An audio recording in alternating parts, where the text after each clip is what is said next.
નમસ્કાર, nation plus ન્યૂઝમાં આપનું સ્વાગત છે. હું છું ધોળ પરમાર.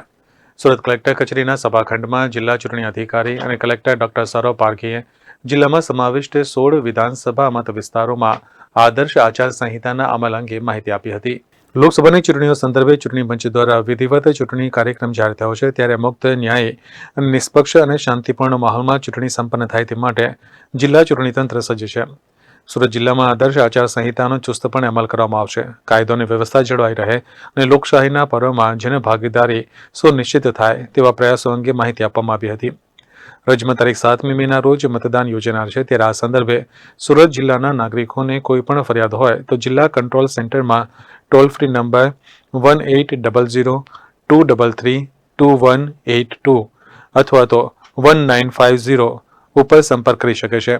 આ ઉપરાંત સી વિજિલ એપ પર ઓનલાઈન માધ્યમથી ફરિયાદ પણ નોંધાવી શકે છે.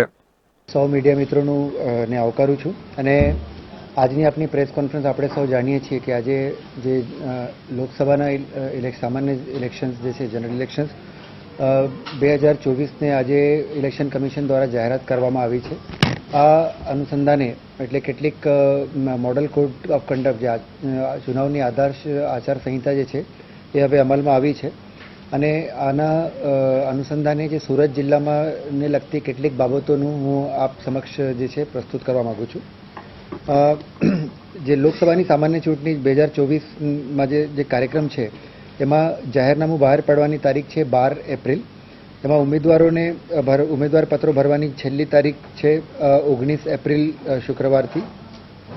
ઉમેદવારી પત્રોની ચકાસણીની તારીખ છે 20/4/2024. ઉમેદવારી પત્રો પાછા ખેંચવાની છેલ્લી તારીખ છે 22/4/2024. મતદાનની તારીખ છે 7/5/2024. એટલે ગુજરાતમાં એક ચરણમાં મતદાન યોજવાના છે. સુરત પણ આમાં સામેલ છે. મતગણતરી જે છે એ 4 જૂન 4/6/2024ના રોજ કરવામાં આવશે અને 6/6/2024ના રોજ ચૂંટણીની પ્રક્રિયા જે છે એ પૂર્ણ થશે. એટલે સુરત જિલ્લાની વાત કરીએ તો ડિસ્ટ્રિક્ટમાં આપણે સૌ જાણીએ છીએ કે 16 એસેમ્બલી કોન્સ્ટિટ્યુએન્સી સેગમેન્ટ છે. એટલે અલગ અલગ 3 પાર્લામેન્ટરી કોન્સ્ટિટ્યુએન્સીમાં એમનો સમાવેશ થાય છે. 24 સુરત જે પાર્લામેન્ટરી કોન્સ્ટિટ્યુએન્સી છે એમાં 155 Olpad, 159 Surat East, 160 Surat north, 161 Varachha road, 162 Karanj, 166 Katargam અને 167 સુરત વેસ્ટનો સમાવેશ થાય છે. આ સાથે જ જિલ્લામાં આવતી 5 એસેમ્બલી કોન્સ્ટિટ્યુએન્સી જે 156 માંગરોળ, 157 માંડવી, 158 કામરેજ, 169 બારડોલી અને 170 મહુવા, એ બધી 23 બારડોલી પીસીમાં એમનો સમાવેશ થાય છે. એ જ રીતે 163 લિંબાયત, 164 ઉધના, 165 મજુરા અને 168 84 આનો સમાવેશ જે છે 25 નવસારી પાર્લામેન્ટરી કોન્સ્ટિટ્યુએન્સીમાં એનો સમાવેશ થાય છે.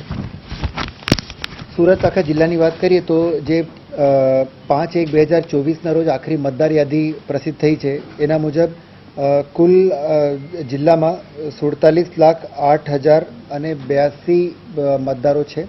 એમાં 25,23,000 જેટલા પુરુષ મતદાતા અને 21,84,897 સ્ત્રી મતદાતાઓ છે. જેન્ડર રેશિયો 866 છે અને ઈપી રેશિયો 60 છે. આ વખતે જે પર્સન વિથ ડિસેબિલિટીઝ 85+ અને યુવા મતદારો ઉપર આપણે વધારે ધ્યાન આપીએ છીએ. એમાં પીડબ્લ્યુડી વોટર્સ છે ટોટલ જિલ્લામાં 21,702, 85+ ઇલેક્ટર છે 21,650 અને 18 થી 19ના ઇલેક્ટર છે 84,476 જેટલા મતદારો છે. મતદાર યાદીની સત્તા સુધારણાનું કાર્યક્રમ હાલ પણ સ્ટાર્ટ છે અને જે છે લાસ્ટ ડે ઓફ નોમિનેશન સુધી બધું ચાલતું રહેશે. તેમાં જે નવા ફોર્મ્સ જે આવ્યા છે એમાં નવા ફોર્મ્સ 6 જે છે 46,797 એટલે 46,797 જેટલા ફોર્મ્સ આવ્યા છે. ફોર્મ 7માં 18,928 અને ફોર્મ 8માં 49,346 એટલે 49,346 જેટલા ફોર્મ 8 પણ આપણને મળ્યા છે અને આનું નિકાલ પણ જે છે એઆરઓ કક્ષાએથી થઈ રહ્યું છે. સુરત જિલ્લામાં જે મતદાન મથકોની આપણે વાત કરીએ તો ટોટલ જિલ્લાના મતદાન મથકો છે 4,476 અને મતદાન મથકની જે લોકેશન છે, સ્થળો છે એ છે 1818 જેટલા છે. આ વખતે આપણે પૂરક મતદાન મથક જે છે 54 જેટલા પૂરક મતદાન મથક ઊભા કરી રહ્યા છીએ, જેટલે કુલ મતદાન મથકોની સંખ્યા છે 4530 છે આ જિલ્લામાં થાય છે. આ વખતે દરેક એસેમ્બલી સેગમેન્ટ દીઠ એક મોડેલ મતદાન મથક, દરેક એસેમ્બલી સેગમેન્ટ દીઠ 7 મોડેલ મહિલા સંચાલિત બૂથ અને એક આપણે યુવા બૂથ જે છે રાખીએ છીએ. આમ કરીને કુલ 129 સ્પેશિયલ ટાઈપના બૂથ છે આપણે એમાં બનાવીએ છીએ. આપણે સૌ જાણીએ છીએ કે આજથી આચારસંહિતા અમલમાં આવી ગઈ છે. એની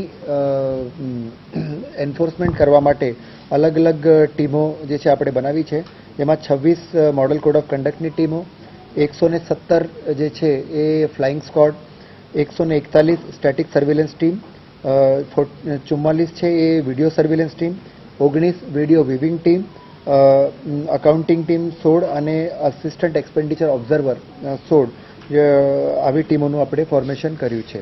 જિલ્લામાં પૂરતા પ્રમાણમાં ઈવીએમ વીવીપેટ છે અને સાથે જ મતદાન સ્ટાફ પણ છે એ પૂરતું છે. વાહનોની જરૂરિયાત પૂરતા જેટલા પણ વાહનોની જરૂરિયાત પડશે એની વ્યવસ્થા જે છે બધી કરી લીધી છે. જિલ્લામાં પોલીસ કમિશનરશ્રી અને પોલીસ અધિક્ષકશ્રી એમની સાથે મળીને જેટલી પણ લો એન્ડ ઓર્ડરને લગતી જેટલી કામગીરી છે, વૈધાનિક અને બિનવૈધાનિક જેટલી પણ કામગીરીઓ છે એ પૂરી કરવામાં આવેલ છે. આપણે ચૂંટણી સંચાલનમાં ભાગરૂપે જે મીડિયા સેન્ટર આપણે ઊભું કરીએ છીએ, મીડિયા સેન્ટર એ જૂની કલેક્ટર કચેરી આયોજન ભવન નાનપુરા સુરત ખાતે આપણે કાર્યરત કર્યું છે. આ વખતે અલગ અલગ આઈટી એપ્લિકેશન્સ મારફત લોકોને અને પોલિટિકલ પાર્ટીઝને સુવિધા થાય એના માટે અલગ અલગ એપ્લિકેશન્સ જે છે એ વિકસાવવામાં આવે છે. સી વિજિલ એપ્લિકેશન છે, જે એપ્લિકેશન ગૂગલ સ્ટોરમાંથી આપણે ડાઉનલોડ કરી શકીએ. એમાં આચારસંહિતા ભંગ અંગેની જે પણ ફરિયાદો હોય એ ઓનલાઈન છે નાગરિકો કરી શકે છે. નવી જે સુવિધા એપ છે એમાં રાજકીય પક્ષો કે ઉમેદવારો દ્વારા કોઈ પણ પ્રકારની જે પરવાનગીઓ બાબતમાં સુવિધા એપ છે. ઉમેદવારી પત્રો ભરાયા પછી એમને જે ફાઇલ કરેલા એફિડેવિટ જોવા માટે affidavit.eci.gov.in એટલે એ છે. Bureau report nation plus news Surat. સમાચારોના સતત અપડેટ માટે નેશન પ્લસ ન્યૂઝના યુટ્યુબ ચેનલને સબસ્ક્રાઇબ કરો, બેલ આઇકન દબાવો અને ફોલો કરો ઇન્સ્ટાગ્રામ, ફેસબુક અને ટ્વિટર પર.